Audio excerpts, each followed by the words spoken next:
Perspective de médiation, un podcast sur la prévention et la gestion des conflits, présenté par Gainparly Médiation. Pour nous soutenir, abonnez-vous à notre chaîne, aimez le podcast ou laissez un commentaire, cela nous aide. Merci. En guise d'introduction, je tiens à préciser qu'il ne s'agit pas ici d'une présentation officielle des statistiques de la FSM, c'est tout simplement moi-même en tant que médiateur et personne intéressée qui les commente. Bonjour chers collègues médiatrices et médiateurs, chers publics, j'ai le plaisir de partager avec vous les premiers résultats de l'enquête 2022 de la Fédération suisse des associations de médiation concernant la médiation suisse.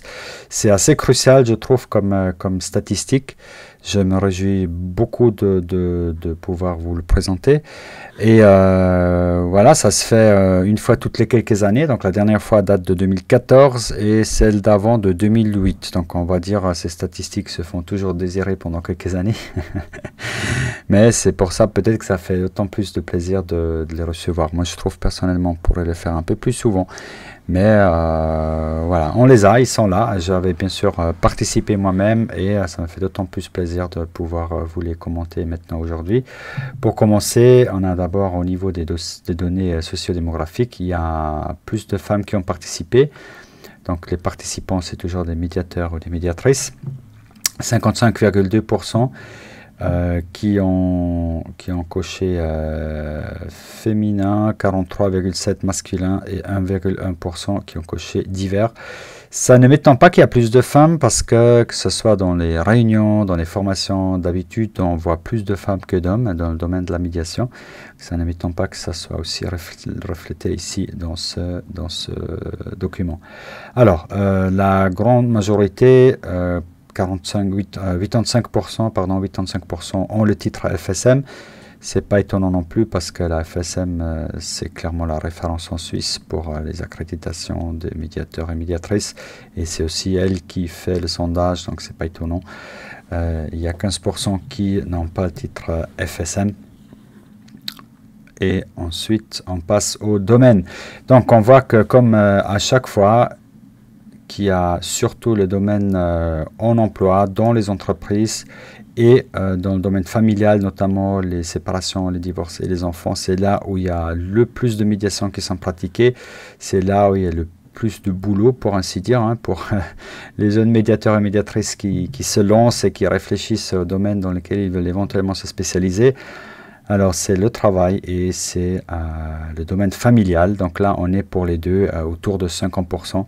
Et c'est largement plus que tout le reste parce qu'ensuite, il y a l'héritage à 25%, le voisinage à 20%, économique à 20%. C'est aussi dans le domaine économique où il y a des médiations en anglais qui sont souvent pratiquées, 35%. Dans les autres domaines, ce n'est pas le cas, évidemment, parce que c'est beaucoup plus local. C'est soit en allemand, en français, en italien, en romanche. Il y a aussi toujours à 20% tout ce qui est la formation à l'école. Et puis de nouveau un petit palier, là on est à 13% pour tout ce qui est environnemental et domaine public. PPE, location et autres, on est à 9%. Médiation pénale et probablement aussi justice réparatrice, si ça compte là-dedans, on est à 9% aussi. C'est un peu dommage parce qu'il y a beaucoup de potentiel là. Il n'y a que 2 cantons en Suisse, Zurich et Genève, qui ont mis en place la médiation pénale pour les adultes. Pour les mineurs, c'est partout parce que ça relève du code de procédure pénale pour les mineurs qui compte sur toute la Suisse. Mais pour les adultes, il y a beaucoup de potentiel. Donc là, je pense il y a du boulot à faire au niveau de la promotion. Et puis ensuite, il y a encore un temps culturel, construction, assurance, santé et quelques autres. On est entre 5 et 8%. Donc je répète, les domaines les plus pratiqués, comme chaque année, c'était déjà le cas 2014 et je pense aussi 2008 avec les statistiques, c'est la famille, séparation, divorce, enfant et au travail dans le domaine de l'emploi. Ensuite, le nombre de fois que le nombre de médiations par année, par un médiateur ou médiatrice. Et là, ça, je trouve un peu étonnant. Je n'ai pas en tête les résultats de la dernière fois. Mais il y a quand même une très, très grande majorité qui pratique pas plus que 5 fois par année une médiation. Donc 5 médiations maximum par année ou co-médiation. Il y en a très très peu qui en fait dépassent, on va dire, les 10 ou même les 20 médiations par année ou même les 30. C'est la minorité. Donc on voit que c'est le cas dans le domaine divorce, séparation et enfants, donc tout ce qui est familial. Là, il y en a, attendez, je calcule dans ma tête, ça fait 30, ouais, à peu près 40% qui pratiquent entre 6 et plus que 30 médiations par année. Et il reste quand même presque 60% qui pratiquent maximum 5 médiations ou co-médiations par année. Et ça, c'est le domaine le plus élevé. Tous les autres, c'est vraiment 1 ou 2, voire 3 à 5 médiations par année. Et c'est certainement dû au fait que la plupart des médiatrices et médiateurs ont d'autres activités, font ça de façon un peu accessoire à un travail par exemple. Mais je trouve que là, il y a aussi du travail à faire pour davantage professionnaliser. Et je pense, personnellement, je trouve qu'il est préférable d'avoir des médiatrices et médiateurs qui pratiquent plus souvent pour vraiment avoir une expérience accrue. Ça me semble être une normalité dans les autres domaines professionnels, donc je pense là qu'il y a peut-être quelque chose à revoir. Ensuite, les hommes exercent plus d'activités additionnelles. C'est le titre de cette partie-là des statistiques. Ça parle donc de qui pratique d'autres choses que la médiation pure, par exemple la formation de base, la formation continue, aussi la recherche ou encore l'engagement dans une association. Là, les hommes le font un peu plus souvent que les femmes, c'est 5% plus souvent. Et puis sinon, on voit que par rapport à 2022, ça a augmenté partout, sauf dans l'engagement associatif. Donc dans les formations, ça a augmenté. Dans la recherche, ça a augmenté. Ben, ça, c'est un très bon signe que visiblement, il y a plus de recherche dans le domaine de la médiation. Par contre, dans l'engagement associatif, ça a baissé de 49,8 à 44,5%. Ça, évidemment, c'est pas une bonne tendance parce que sans les associations, il n'y a pas les formations, il n'y a pas les accréditations, il n'y a pas la promotion, il n'y a pas les activités. Donc ça me semble crucial qu'on s'engage aussi dans les associations.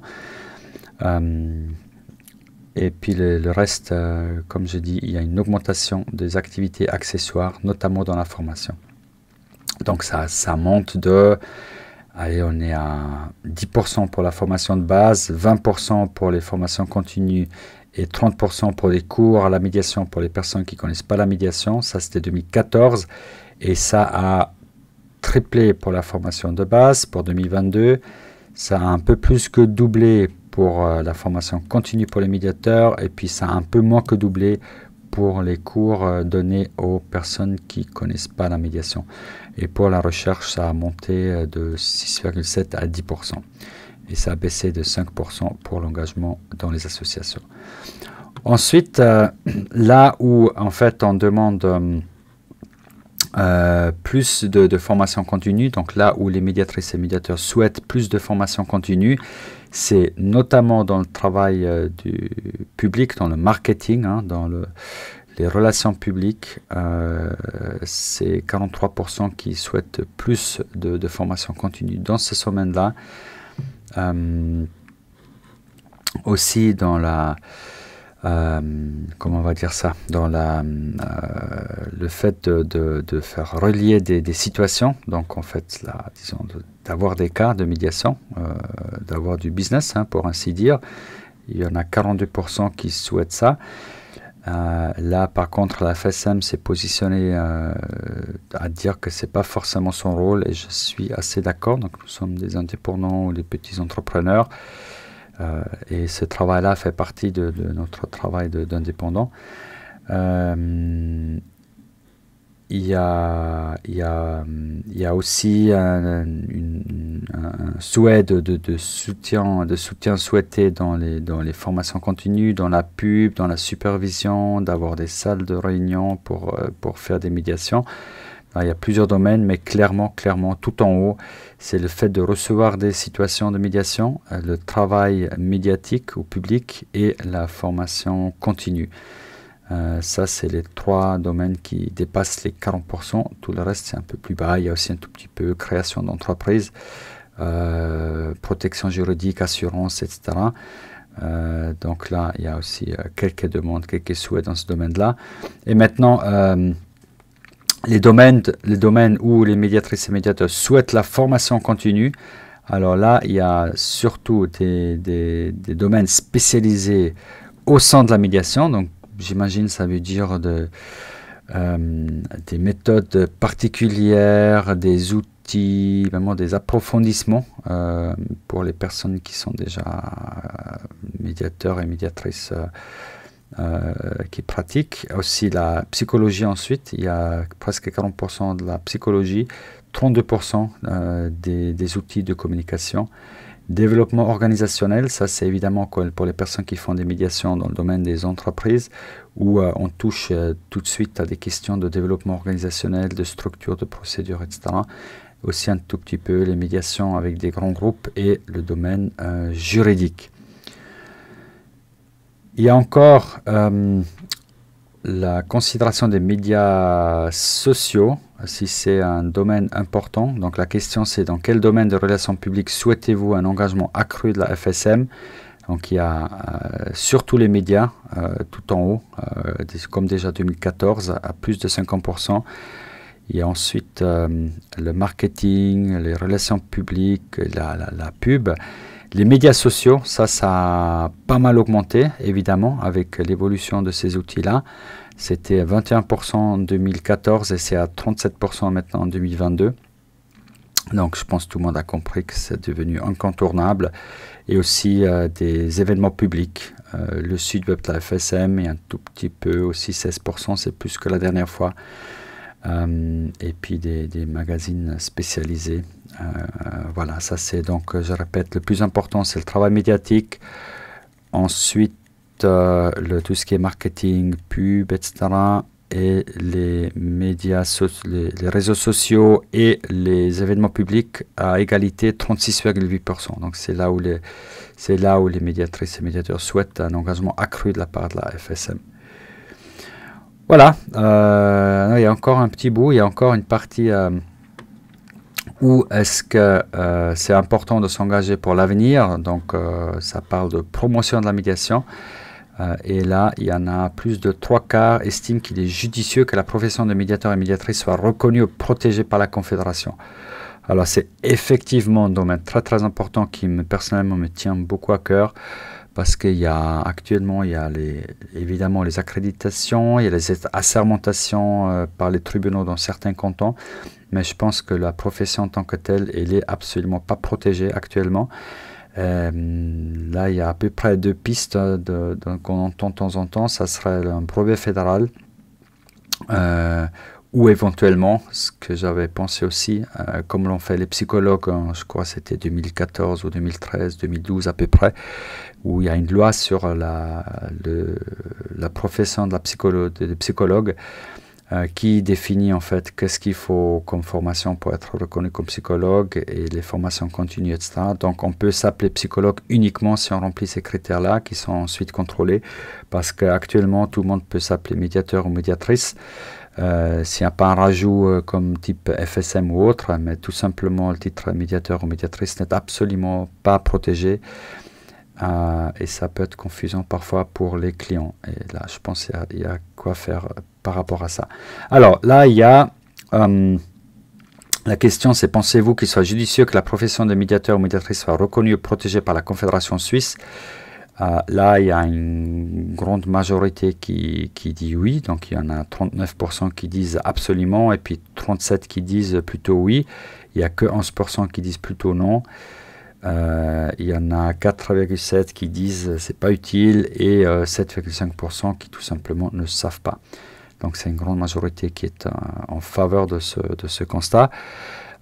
Et puis la préférence pour la filière, là, il y en a beaucoup qui disent je ne sais pas, 44,4%.